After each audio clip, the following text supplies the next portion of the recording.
Hello guys, flex ko lang po sa inyo ngayon dito sa Zambales, ano? Paramdam na si Kiko guys, oh. Bigla lang umulan. Pero kakuan lang, katigil.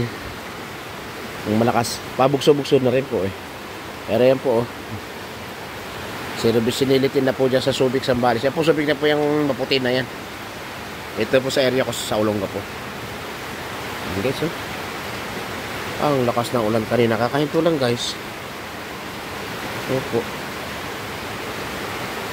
Ingat po ang lahat, may bagyo na naman tayo. Ay nako, kailangan talaga pag tag-ulan meron tayong stock guys. Ano, hanggang doon panahon ngayon ng mga tanim-tanim. Kaso basta ganito talagang tag-ulan guys. August, September, Tom Jones to.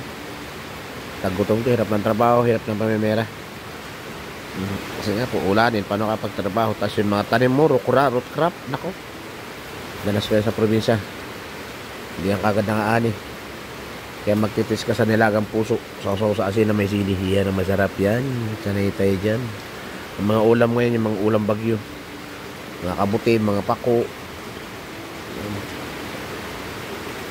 labong, palayang ligaw, lahat ng pwedeng igulay ng mga panag-ulan.